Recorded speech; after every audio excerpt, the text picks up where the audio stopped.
welcome to Supper with Stella. Today we are going to be making a pumpkin and apple soup. So I have this pumpkin, it's a Cinderella pumpkin or a Rouge d'Antan that I grew over the summer, and it is late February and it is still good. Now it is not going to be good for much longer. I probably let it sit in the basement just a little too long. Still good, I mean it's still fine to eat, but it needs to get used. All right, it needs to get used. So I am going to turn it, or at least some of it, because it is a very large pumpkin, I'm gonna turn at least some of it into a soup. So first thing I wanna do, so I've got my small Dutch oven. It's a rainy weekend and I just want some soup to, I don't know, kind of have for lunches throughout the weekend. So I've got some olive oil in my pot. I am just gonna dice up an onion. Pot needs to heat a little more. There we go, I'm getting a sizzle.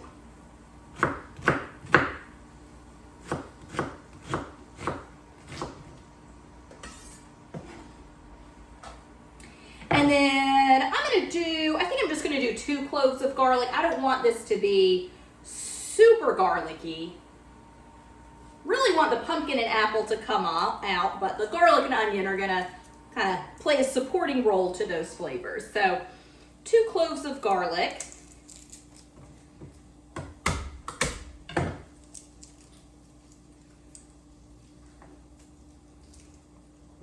And I'm just gonna do slices. I will be pureeing this at the end, so we can do bigger chunks when you puree it at the end.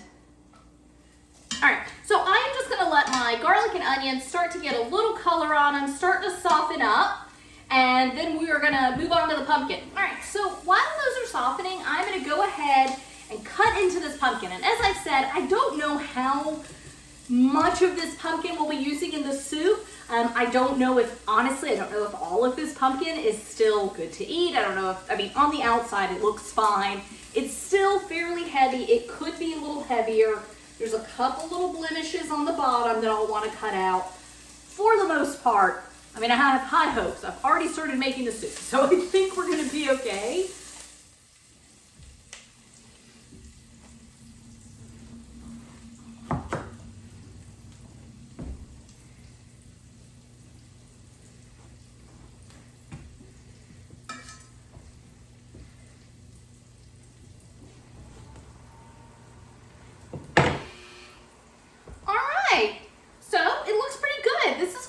On the inside, I'm just going to use this big spoon to kind of scoop the insides out and just put them directly here in my compost.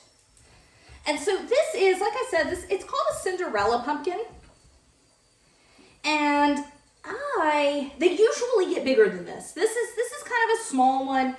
I have not been super successful in my garden with any pumpkin, so they're always the few that have kind of come to fruition that don't get killed out by squash bugs or vine borers.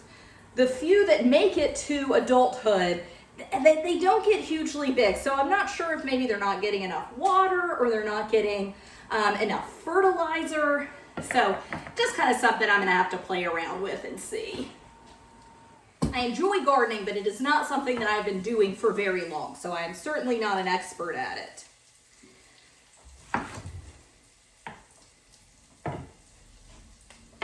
So I think what I'm going to try to do, because this skin is definitely harder than something that can go in here, right? I do need to get the skin off, but I think rather than peeling it, I think cutting it almost like if it were a cantaloupe is going to be the best thing to do. Yeah, and I think that is. So I'm going to get this half all cut up and diced up, and honestly, I'm just going to get it into the pot once it's cut up.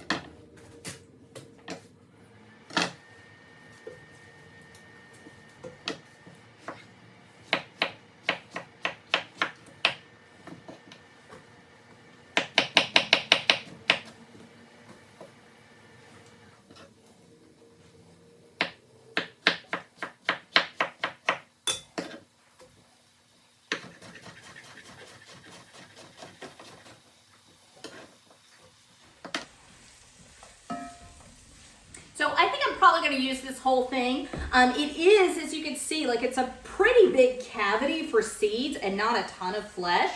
That I'm honestly I'm not sure if that is this single pumpkin or if that is, you know, maybe not getting enough fertilizer or water or something, or if that is just indicative of the species. I'm not sure. I haven't done a ton of research on this species. It just looked really cool on my seed packet, so I was like, yeah, let's do this. So, I don't know.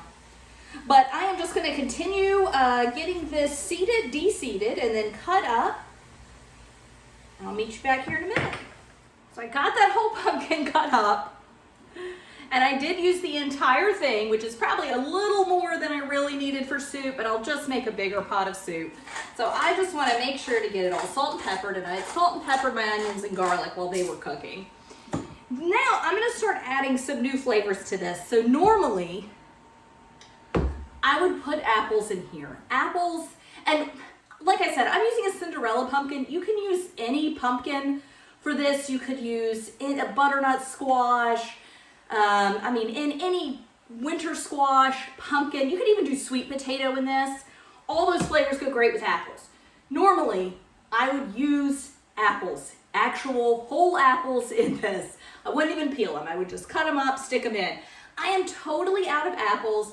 I bought a bunch of apples over the fall. I've gone through them, but I have applesauce in my refrigerator. I had used this to make some like healthy breakfast muffins.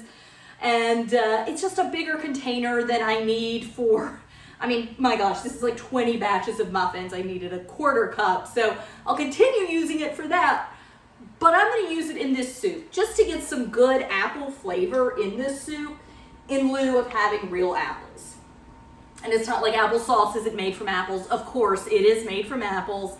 It's going to taste very good. Maybe not as good as the real thing. I'm going to do about a cup of this. So with all this pumpkin, I really am going to need a good bit of other flavors to kind of balance things out. So I've got about a cup of applesauce. And then I'm going to add 2 cups of chicken stock. And I will also add 2 cups of water. And you could use, if you have like apple juice, or if it's fall and you've got some apple cider on hand, you can definitely use that. I would still use chicken stock because that's going to give it this nice deep depth of savory flavor. Juice or cider is just going to add more sweetness to it. I would love to use cider in this, but it's February. There is no cider available to me right now. And then I'm just going to fill this with water.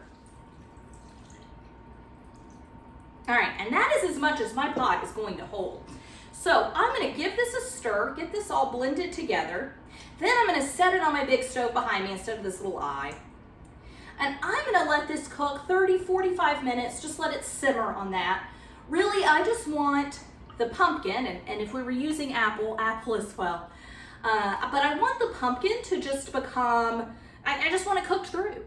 And once it is cooked through, I will either use a potato masher to mash it up really good and just have a thicker soup, or I need to wash the attachment, but I might use my immersion blender on it to do more of a puree. We'll just see at that point, but it will be a pureed soup. So like I said, I'm gonna put this on my stove, let it cook through, then I will puree it, and it's ready to eat at that point. So that's really all there is today, other than just pureeing it up. Or that's all there is for now. That's the bulk of it, right? I just need to let this cook, and then I will either mash or puree it. But thank you so much for joining me. Bye.